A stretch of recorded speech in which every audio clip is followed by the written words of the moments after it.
Welcome back, my friends, to another episode of the Shema podcast. With Rosh Hashanah and Yom Kippur quickly approaching, I wanted to share some profound ideas with the objective that after you internalize them, that you will realize the tremendous power that you hold within yourself. But before we get into this topic, I wanted to let you know, in case you missed the last episode, that I started a Shema podcast for the perplexed WhatsApp community group. And the purpose being to get all of us into one forum. So you could share ideas on prior episodes and ideas for future episodes and just help me make the show better. And I believe by all metrics, it's been a great success. I have found this week of collaborating with the members in the group to be highly beneficial. And I have a motley crew of guests in the Shema podcast studio that have found it beneficial as well. And they wanted to share their thoughts on what's been like to join this community with you. Snoop Dogg, my friend, welcome to the show. Thanks for having me on the show, Dan. I'm a longtime listener. Being part of the Shema podcast WhatsApp community and hearing everyone so devoted to Hashem and his holy Torah that I'm inspired to only get high on Torah now. On second thought, I will still get high on weed, but now Torah as well. It's all good, Snoop Dogg. We do not judge here on the Shema podcast. President Trump, welcome to the Shema podcast. Dan, I love the show. Also a longtime listener. I'm committed to making America great again, but the members of your WhatsApp community are what make the Jewish people great by bringing them back to Hashem and his Torah. Their words of wisdom and love of the Jewish people is inspiring to me. I could not agree more with you. I find this group to have been tremendously inspiring to me as well. Joe Rogan, welcome to the Shema podcast. Dan, I'm a longtime listener too. On my show, I have had leaders in business and government and famous actors and musicians, but my guests don't hold a candle to yours. Tyler and Erica were the bomb. Scott Kammerman, a.k.a. The Cobra, is inspiring, and David Block is full of sincere commitment to learning. Joe, I could not agree with you more. I have been so blessed to have so many amazing guests, so many scholarly rabbis, and even those of us who are not professionally trained as rabbis to come onto the show, like the ones you mentioned, and many more, to share their insights with the rest of us, and hands down, second to none. I totally agree. So my friends, if you will look in the show notes, you will see a link to join the WhatsApp group community. I look forward to having you join us and getting your valuable input. But gentlemen, I have important content to get to today for my Jewish brothers and sisters on the upcoming days of Rosh Hashanah and Yom Kippur. So I'm going to have to ask you to leave now, exit out the door. I need to attend to these important matters with my guests. But thank you for coming in. Welcome to the Shema podcast, the podcast for the perplexed, where Torah insights intertwined through personal stories as well as interviews with leading Torah scholars demonstrate the empowering qualities of Torah and mitzvot. For more great Torah learning through Torch, the Torah Outreach Center of Houston, go to torchweb.org. Now to the show. I want to begin by dedicating this to the complete Refuah Shalema, Devorah Bas Henny. May Hashem restore her to full health so she can resume her post at teaching his Torah to the Jewish community. The way I want to begin this topic, my friends, is getting back to some basics. We have discussed before how the default nature of the body, with no elevation from the soul, simply wants to sleep, eat, and have sex. That might be more of the male default, but you get where I'm going. That is, the default of the body is to want to go towards rest, relaxation, and base pleasures. And I stumbled upon a video that popped up in YouTube after I was listening to a shiur. There was a woman describing how she died on the operating table. And when her neshama left her body and she was looking down into the operating room at the family members that had come in, at the doctors, she said all she felt was immense love. That's all she felt, immense love. Why is that? Because that is the default of our neshama. Our neshama was created in the image of God, and that is how he is, just immense love. That is the default programming. And the task at hand in our life is to have that neshama that just loves others, to bring that version of ourselves, our neshama, out into the world, fighting through the resistance of the opposite agenda that the body has. Now, why did Hashem construct a world where we would have to fight like that in order to bring our real version out? I'll explain it with a parable. There's a wealthy man, and he has 2 sons. He wants to bestow goodness to both. The first one he gives a trust fund to, so his son will not have to be concerned about any financial needs. And the second son, he takes a different approach. He does not give him any money. He guides him and gives him advice.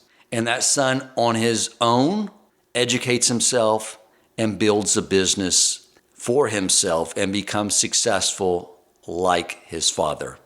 Now, both sons have a tremendous amount of love and respect for their father, and the father has a tremendous amount of love for them. But which son has a deeper relationship with the father? The one that feels like a beggar, like a poor man to a rich man, or the one that has built himself up to be like his father? And of course, we know it is the second. In Bereshit, there's the verse, Hashem tells Avraham, Lecha, go to yourself. And we know from that, learning from Rabbi Yochai Fulby, that the commentaries are saying that there is this version of ourself in the heavens, and Hashem is instructing us on our journey, the purpose of this life, to bring that version out into this world. And that's our objective. So how do we get there? How do we do that? I'm going to share an amazing idea from a book that just arrived before last Shabbos from my dear friend, Rabbi Yochai Cohen. And he came on the show a couple of years ago and mentioned it was in the works. I had read the initial draft of it, but it's been an arduous journey to actually get this beautiful sefer out to the public. He's been working on it for so many years, but you have to understand that when something truly holy, when someone wants to bring out some really holy ideas to the Jewish people, it is met with severe resistance from the Satan because it empowers us. The wisdom in this book, called The Jewish Guide to Manifesting, based on Torah sources and wisdom, is wisdom that will empower us all. I haven't finished reading the final polished version, but I want to share an idea that Rabbi Cohen shares in his book. And by the way, in the show notes, there will be a link. Click on it, buy the book, share it with your friends. I want every Jew to have access to this wisdom because it ties in what I'm going to be discussing, that we have so much power within us. So the parable he explains that there's a sage that passed on to the next world. And as the angels were bringing him up to Gan Eden, he said, I am curious. I would like to see what is in Gehenna. And they agree and they take him and they show him what Gehenna looks like. And what it is a long banquet table filled with the most elaborate cuisine, the most amazing delicacies and food all laid and sprawled across the table. And the guests at the table had their arms locked out to each side of them, unable to move them, unable to bend them. And they sat there at all this delightful looking food, starving and hungry, salivating, but not being able to eat any of it. Pure pain, pure misery. And the sage says to the angels, I can't witness this anymore. This is so disheartening. Get me out of here. So the angels take him up to Gan Eden, and what he sees is the following. Once again, a long banquet table, luscious delicacies, food, all sprawled out on the table. And the people in Gan Eden, once again, had their arms locked out at their side, once again, unable to move their limbs. But the difference, my friends, is that those guests were enjoying the food and laughing. How so?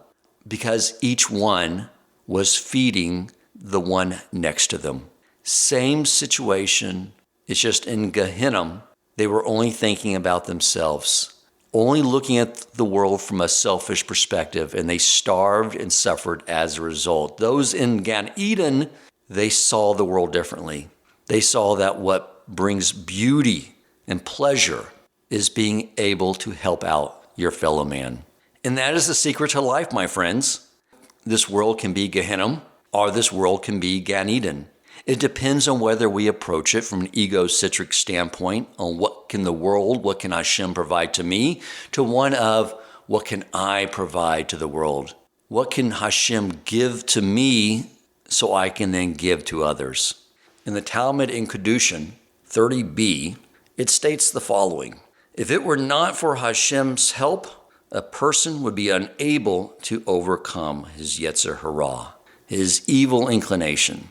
We had many episodes dedicated to this topic, the challenge of overpowering our Yetzer Hara.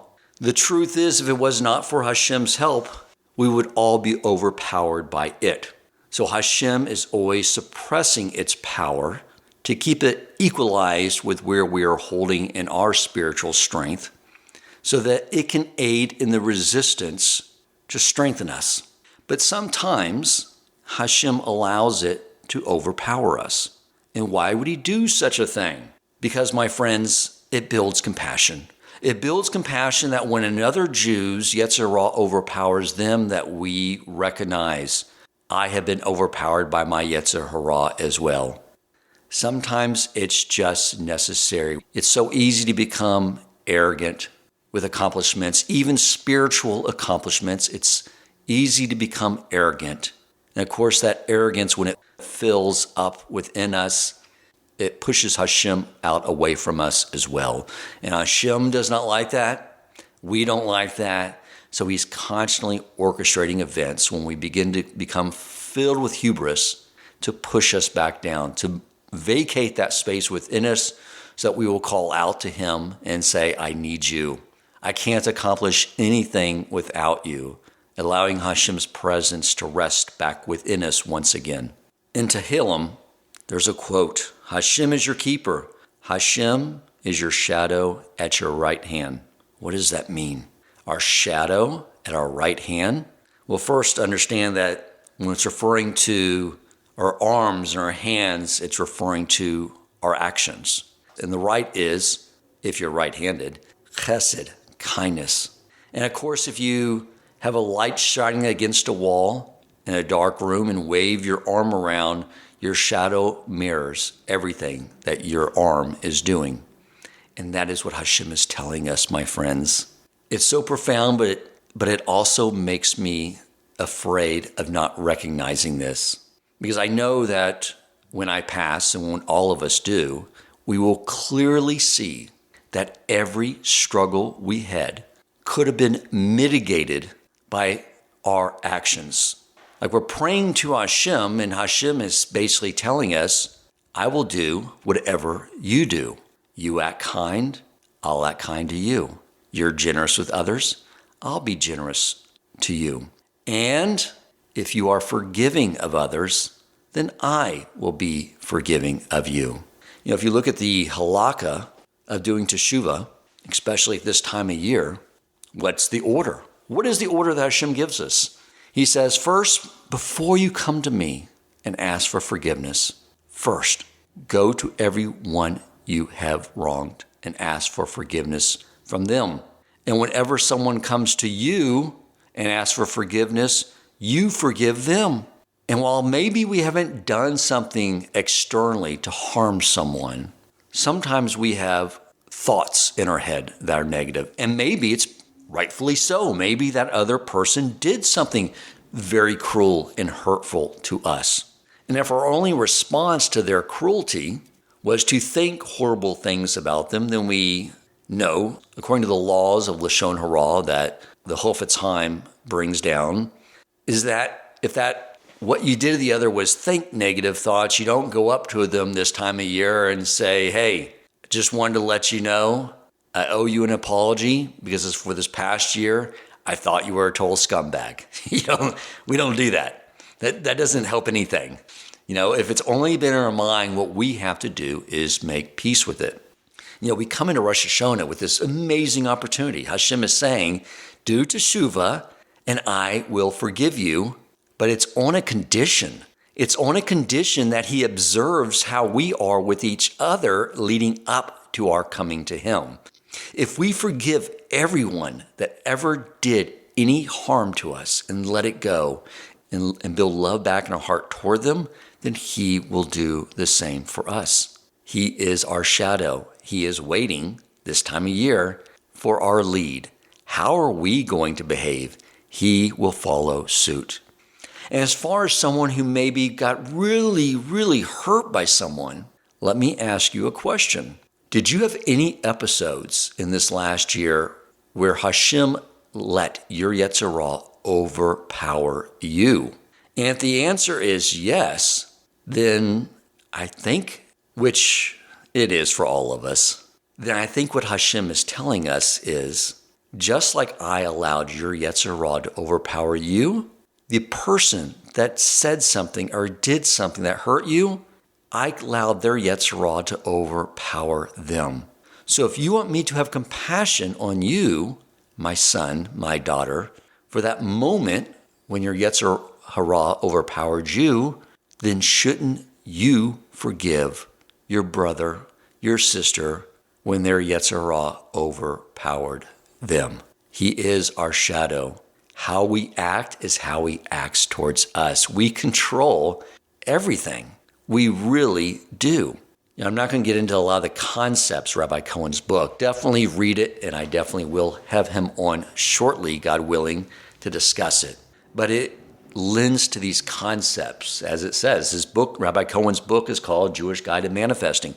What occurs in our thoughts is what we create around us. If we want to be judgmental on others' bad behavior, then Hashem will be judgmental to our bad behavior. If we want to be compassionate to others, he'll be compassionate to us. If we want to be generous with others, he will be generous to us. So I think what I need Hashem to be with me is maybe the way I need to be acting towards others. One, I need Hashem to be extremely patient with me. I'm a slow learner. I make a lot of mistakes. So therefore, I need to be extremely patient with other people when they're having a bad day, maybe being a little short, maybe not at their best. They didn't have a good night's sleep, just like we've all had. Those times when we're just not in the flow. If we could all just start doing this, if we could all just be forgiving and compassionate and generous with each other, then Hashem will be like kind with us. This is what it means to be in the image of God. That is how our default spiritual version is built, in the image of God. And he has tasked us in order to build that stronger relationship with us, like with the second son. He has tasked us now to develop ourselves to be in the image of God and act towards others exactly the way he is yearning to act towards us. So my friends, if we can internalize this, take this with us. Again, think of everything we've done and apologize. And more importantly, when someone apologizes to us, say, of course, I forgive you, my brother, my sister. I love you. I know that's not, the way you acted is not who you are. And likewise for us, the way we act sometimes when it's not our best behavior, that is not who we are. And the other part of Rosh Hashanah is Hashem forgives us, but sometimes we have a hard time forgiving ourselves. We make mistakes throughout the year. And Hashem is saying, I forgive you, but we hold on to it, feel guilty about it. Hashem is saying, I just hit the reset button on you after Yom Kippur. You are fresh. You are new in my eyes. Now be that way. Be that way in your own eyes. I recreate you in every moment, and I recreated you at Yom Kippur. So let go of the baggage of your past misdeeds. Let go of the baggage of the misdeeds others have had. And then, my friends, Hashem will let go of all of our bad past deeds. And we will be recreated at Yom Kippur, pure as angels, and ready to have an amazing, amazing new year, full of spiritual and material blessings that we can then harness and elevate our service to our Creator in the upcoming year. Thank you for listening. If you enjoyed this episode, please consider supporting Torch so they can continue to spread Torah wisdom to the world by making a donation at torchweb.org and clicking donate in the top right corner of the page.